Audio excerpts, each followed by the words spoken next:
passing Baltimore Capitals around and waiting on the Wizards to show up, and obviously watching Bean Balls and Bean Brawls in Bean Town, and of course the NFL Draft was there. This guy's got a book coming out, and I'm going to give him a chance to promote that because it is very, very Baltimore-centric, as he is Baltimore-centric. I think he's moved his Dallas card to Baltimore some 30 years ago. We welcome John Eisenberg, my friend, my mentor, author, and Baltimore Ravens columnist at BaltimoreRavens.com, author of The Streak, A History of Baseball's Iron Man record, and Cal Ripken and other things, soon to be published, but I'm holding it here in my hand because I have the advanced reading copy, because I'm legitimate media, at least in the eyes of John Eisenberg. We welcome him back onto the program. Do I do as good a job of kissing your butt when I bring you on the show and make you out to be a big deal as anybody? Because I do think you're a big deal, John.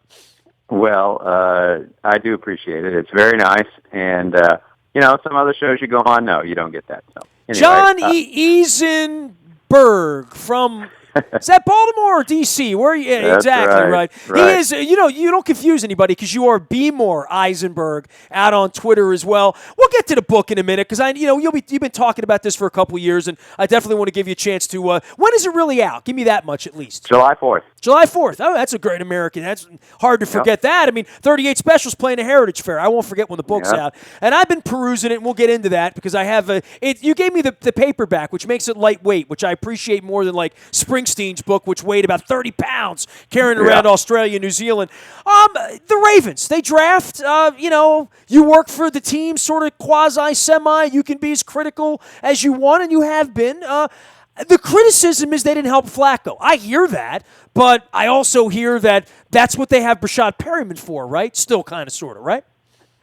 Well, yeah, I mean, they didn't help Flacco by getting some offensive players, that's for sure. They need another receiver. They need 2 starting offensive linemen, and that wasn't addressed. So, it's fair game. I mean, they still have to address those issues, and I do believe they will address them by the start of the season, which isn't for months. But, as far as getting prime talent in the draft, I mean, they just didn't do it. They went for defense. And, I would argue, and I've actually written this to some extent, what gets overlooked is the fact that really bulking up the defense, I can't think of a better way to help Flacco. I mean, it's not somebody he can pass to, but it sure does make his life easier. And if he didn't have a great year in 2016 by any means, by any reckoning. He would be the first to say it. But I can think of 2 or 3, the Pittsburgh game, the game in the New York Giants, where he put a winning touchdown on the scoreboard in the last 2 minutes and the defense gave it up. So even in a lousy year, there's some situations where a better defense might have made things look a lot better. So, I think that's way underrated in this conversation. I mean, the Ravens have gone very heavy on defense. They certainly better have a better defense next year. It looks to be a pretty strong unit, certainly on the back end. And I think the goal, the idea is to preserve some of these leads. And I don't think it's the worst thing in the world. I think it's actually pretty good, and I'm fine with it. Well, you say that, the back end of the defense. John, we've been talking about this for 4 years. You just said something. I think the back end is one of the strengths of the team. Boy, we haven't been able to say that in a long time, and I don't know if it's even true because I don't know if Marlon Humphrey is the next coming of Chris McAllister or the next coming of Matt Elam. There's no way for us to know that at this point. But I would say that, week after week, and I don't have you on every week during the season, but I have you on once a month. And whatever month I had you on, whether it was September, October, November, December, we were talking about Dez Bryant, or we were talking about Odell Beckham, or we're talking about Antonio Brown, or we're talking about what Tom Brady did to the defense, or we're talking about a ball going over somebody's head, or we're talking about 2-minute defense, right? And all of that came back to, in the season, every Sunday night, I got on a plane, as you did, as John Harbaugh did, as Dean Pease did, with some real angst about what happened in the fourth quarter when it came to defending the pass or when it came to getting after the quarterback. And that's all we talked about. Somehow, once this thing got into the Super Bowl, and then into the offseason, and into free agency, and into the combine, and into these pro days, every Mel Kiper, every Mike Mayock had him taking Mike Williams or Corey Davis or Ryan Ramczyk. I tell you what, I mean, it's almost like a con job that came out of Owings Mills to think that they were going to go offense, because I found it very, very curious that anybody thought they were going to take a right tackle or even a wide receiver over getting some help to go get the quarterback or to go get a wide receiver, not a wide receiver, to go take on a wide receiver in the fourth quarter, which was sorely missing and has been missing glaringly since Brady did the number on him a couple of Januaries ago. Yeah, I never bought the tackle thing. I didn't think that was likely at all. Now, if one of those receivers, if Mike Williams had been sitting there, that would have been interesting. I don't know where they had him on the board, pretty high, I think, or the one from Central Michigan. I mean, there were some good receivers out there, and I don't know how highly the Ravens had those guys rated, and maybe they would have had a choice on their hands. They certainly contemplated trading the pick. I mean, they weren't completely wedded to Humphrey. I mean, they thought about trading it. I mean, they've that's been reported. Well, what's the inside poker on that? What would have they done? I mean, at that point, if they don't take a corner, because let's be honest, I mean, you're only going to get a corner of that caliber at this point in the draft, right? You're not going to draft 27th where you think you're going to draft next year, or you think you're going to draft 32nd, right? They all do, right? But if you don't get a corner in the first round, you're not going to get an elite guy, that's for sure. And this draft was reputable to be, there's a lot of corners in the draft. They say that. Go try to get a third or a fourth round corner and have him run around out there with Odell Beckham or run around with Des White and see how that turns out. Probably doesn't turn out so well. It could well have been that they're going to trade back 5 spots and take another corner. Maybe they would have taken Humphrey there. He might have been, some people think that was a reach. The Ravens had him rated very highly, and so did Mayock and some other people. Not everybody did.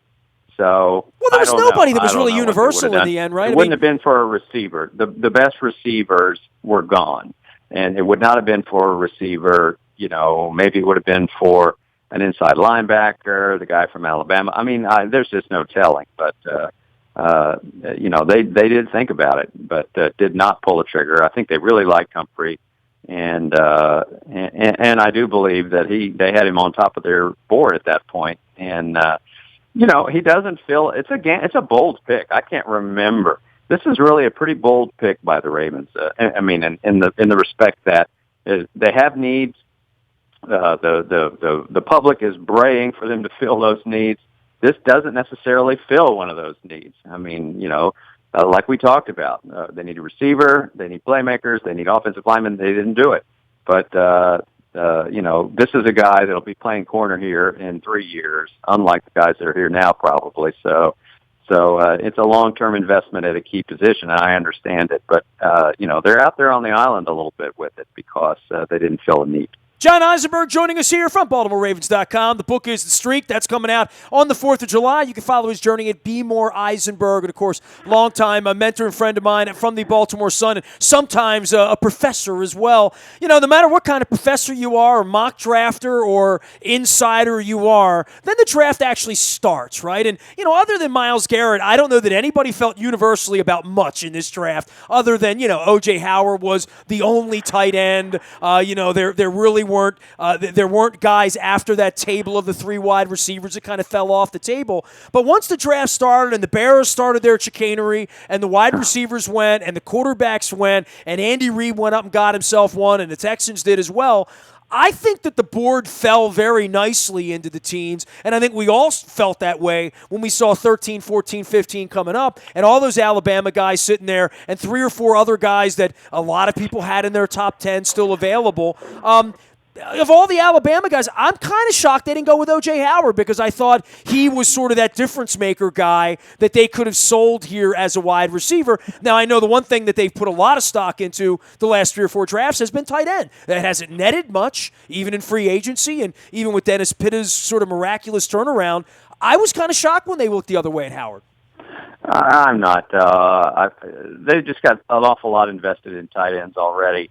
And I just think they feel like I do think they went with the board, so they did not have Howard above Humphrey. It certainly appears to be the case, and I, for one, think it's a good idea. I mean, I'm sure he's good. Maybe he'll be a Pro Bowl, and that's what I talk about with with it being sort of a bold pick. When you talk about the people that they left on the table when they took Humphrey, some good players. But if we had Rob Gronkowski, that would change things. For a healthy, real, that would really change the offense. I mean, and I. No disrespect to any of the 6 tight ends we have running around at this point, but if you could do that, then you could sell that your offense is better. They certainly can't sell that their offense is better today. That they can sell that their defense is better. Fine. Yeah, I mean, I like that too. I'm in agreement with you. That'll help Joe. Remains to be seen whether he's Rob Gronkowski, but he was thought to be a top 10 pick by some people. He fell pretty. I can't remember exactly where he went. 19, but, the Buccaneers. 19. And I don't think the Buccaneers woke up that morning thinking they were getting him, and I don't really think that the Ravens thought they were going to get Marlon Humphrey. Well, that may well be the case, but I don't know. I think they got enough invested in their tight ends, draft picks, and money and considerations that I'm fine with them going elsewhere. Are you fine with Ozzy's fascination with Alabama? I'm fine with it in that I think they get really good information on these guys, and taking a flyer on a kid that's had some red flags, Tim Williams in the 3rd round, who really is what they need, a pass rusher. I feel like they think it's a pretty good opportunity, and they like what they heard from Nick Saban on him, and I'm okay with it. I mean, they've gotten some good players there, and then some that haven't worked out as well. So it's certainly not batting 1,000 on that situation. But he obviously has the comfort level of these guys. It's the best college program. It's hard to argue too much with getting good players out of there. I can't argue with the guard picks either, right? I mean, Yonda getting older, Asemele gone, Alex Lewis may project as a tackle before it's all over with. Who knows? But I'm good with middle round guards and some dude named Saragusa that may even be more friendlier than the real Saragusa. Yeah, well, what's interesting is he's a big guy. I noticed in these draft picks, these ones this time, I mean, these guys are big. I think the Ravens have had a little bit of an awakening on the offensive line. I don't think it's any secret. They want to get bigger. I mean, they've said this, and more powerful. Saragusa, he's a big dude. And, he's a point of attack power guy. And I think that's why Jeremy Zutta's not here. I mean, he was a solid center and a good line, signal caller and everything, but he got pushed around a little bit in the middle, and they just want to be stronger. I wouldn't be shocked if they try to put one of these guys over center and, snap the ball and see what happens because, Saragusa, he never played center in college, but I honestly think, the line thing, I mean, they're just looking for guys, tough guys that can block and can play in different places, and I don't know how it'll shake out. Alex Lewis could end up almost anywhere. He won't be the left tackle, and he won't be the right guard. Beyond that, I've heard him mentioned at all the other 3 spots, so they love that variable quality that he has. I think they love to find somebody else. He was a 4th-round pick, Lewis, so they love to find another one who is as good as that. So a lot to be determined there.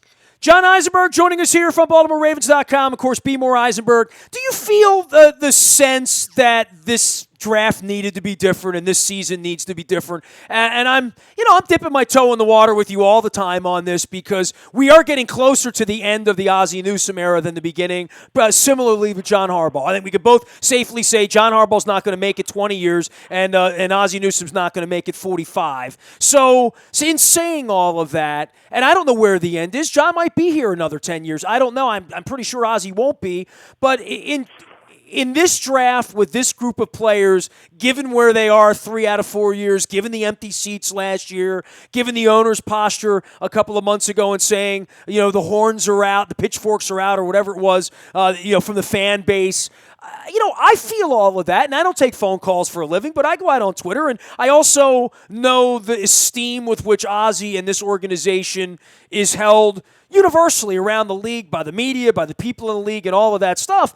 But there is a little bit of, when you go back and take the last 5 drafts, this one has to look more like last year than, let's say, the Matt Elam, Arthur Browns, the Sergio Kindles, even the Courtney Upshaw kind of years where you got to get 3 or 4 of these guys, we got to be talking about these guys this year doing things while we're still in the abyss with Za'Darius Smith and Matt Judon and Kamalea Correa and Bronson Kafusi and Carl Davis.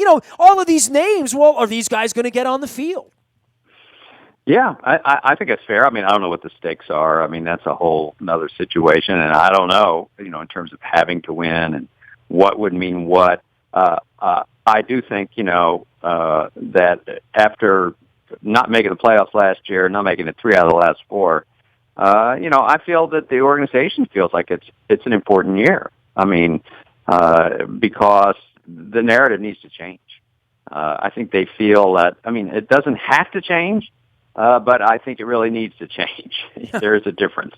And I think that they really want to put a winning product on the field and change the story a little bit because the way last season ended, I think people are discouraged about it. And really, with those draft picks, some of those names you mentioned, not sure that, the same golden touch is there. So last year was pretty good.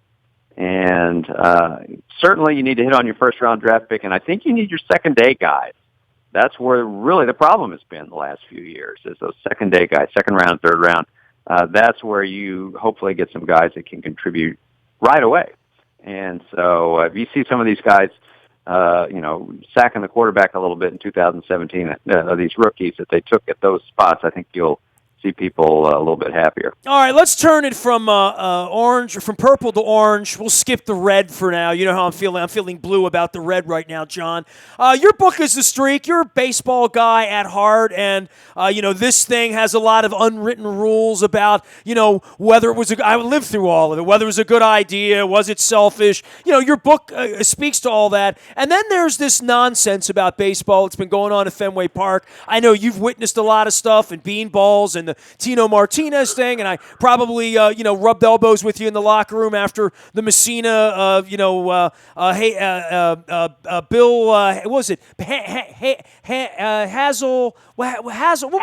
Hasselman. That was it. I was going to say Hasselhoff, but I knew that was wrong. And that was like Kit in the car and all that. Bill Hasselman. He was an Oriole for about 2 minutes as well. Some thoughts about this week and all of the Manny Machado thing. I have begun it with Luke, and I caught a lot of hell on Twitter on Wednesday night by saying you had to throw Gausman out of the game when the commissioner has a conference call that afternoon. But the whole thing really begins with a lot of guys in this league don't like Manny Machado, right? I mean, that's really the root of all of this. I think that's true. I think that is. As far as whether to throw Gausman out of the game, I mean, it certainly was not an intentional pitch, the 77-mile-per-hour pitch. I mean, that's just not the way that happens in Major League Baseball. And so I'm not sure that the ump did the right thing. I know, but he was thinking exactly what you were thinking, what you just said. Oh, we just had a conference call with, and this has just got to stop. And so, it was not a good call, but I can see why he did it. I can see why that's probably not the right thing to say in Baltimore, but John, I mean, we don't make a living saying the right thing, but I mean, I felt like I'm sitting in the press box watching a hockey game. It happened. It was on my timeline instantly.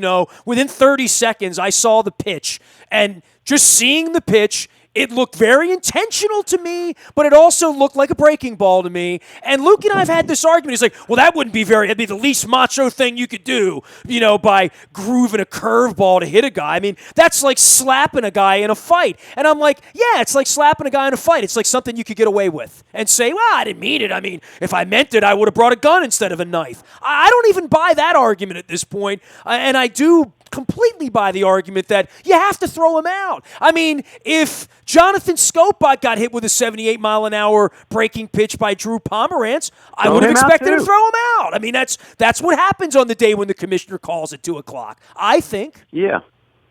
Yeah, I mean, you hate to have a game where the pitchers are pitching under that. It's almost like being on probation. Double secret probation. You can't hit somebody. And, both pitchers were on it, and the Orioles guy hit somebody first. It could easily have been. I think Pomerantz would have gotten thrown out too. It just so happened that he hit him. I mean, Gausman did, so that's just the way it goes. I mean, Manny isn't real popular, and he's,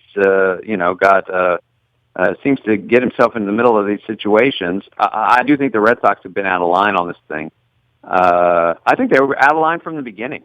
The slide, I go all the way back to the slide. which, that night Pedroia was like saying, dude, I don't think he was trying to hurt me. And he has never said anything other than that. And yet here we are almost 2 weeks later, they're throwing at him still. I think that's where that profanity tirade came from, is that, from the get-go, Pedroia said, this is mishandled, this is wrong, and yet they're still throwing at him. I think it's as simple as that. I think, I think the Red Sox just have gone wild over this thing. Well, there's nothing that anybody's going to do to stop the macho nonsense, right? I mean, no, Manfred stepping in on the curveball, and the fan base is aghast. How could you possibly throw him out? Because I've got the badge, right? I mean, and at some point, somebody has to adjudicate this because they can't police themselves. I mean, I left a hockey game in Pittsburgh, the other night. Sidney Crosby's laid out on the ice. They played it clean because everyone's afraid that Bettman's got three eyes on him, and that's not a bad thing for the fans, for the teams, for the protection. Someone has to come in with a gavel and say, we're going to stop this. And that's got to be the commissioner, I think. Yeah, because it's just stupid. I mean, I'm just an observer here, but it's just a ridiculous narrative in baseball. It needs to stop. This is overtaking the game, and it's just absurd. I mean, that we're still doing this almost 2 weeks later, and feelings get hurt. It's all this disrespecting, and it's just like, give me a break. It's just, I mean, I guess I come off as an old school guy, but, it used to be, somebody would get hit, and they'd go down to first base, and you just keep going. I mean, it didn't have to lead to a brawl and everybody's feelings getting hurt. It's just like, play the game. Just play the game. And, sometimes people get hurt, and pitchers protect their hitters, and there's a game within a game. It doesn't need to get blown up to. And I'm sure some of it has to do with the world we live in now, and, everybody can be macho man on social media and pick fights, and it just sort of ratchets up the temperature more than maybe would have happened when, Jim Palmer was doing it in 1978. But, I, for one, just think it's ridiculous to watch, and it's childish, and it's just honestly boring. I mean, after I don't want to see them fight. I don't care about that. I think it's ridiculous. They don't want to fight either. They don't want to fight, and they're not good at fighting. Can we just say that right off? This is not what I have no interest in it. So, it's bad for baseball. What's good for baseball are things like streaks and stories and classics. The book is The Streak. Lou Gehrig, Cal Ripken, and baseball's most historic record. John Eisenberg, our guest. When's the book tour start, John? July 4th? You going anywhere good? Well, right now I'm just setting up stuff in Baltimore, and I will be branching out from there. I'm a couple months out. So it is, as we say, forming as we speak. I hope your arm hurts from signing autographs. How about that? Thank you. John, we'll see you soon, man. Thanks for coming on. My pleasure. Thanks. He is B. Moore Eisenberg at BaltimoreRavens.com. He's also a huge baseball fan and a good man and a professor and one of my mentors. John Eisenberg, The Streak is the book. You can find me out at the Bayou Toyota Audio Vault 24 hours a day from anywhere in the world. Don't forget, our road trip's still $100 off all weekend. Toss me a note, nasty at WNST.net. Facebook, Twitter, LinkedIn, Snapchat, Instagram, and streaming live on our Facebook. We are WNST.net, AM 1570, and WNST Towson, Baltimore, and we never stop talking Baltimore sports.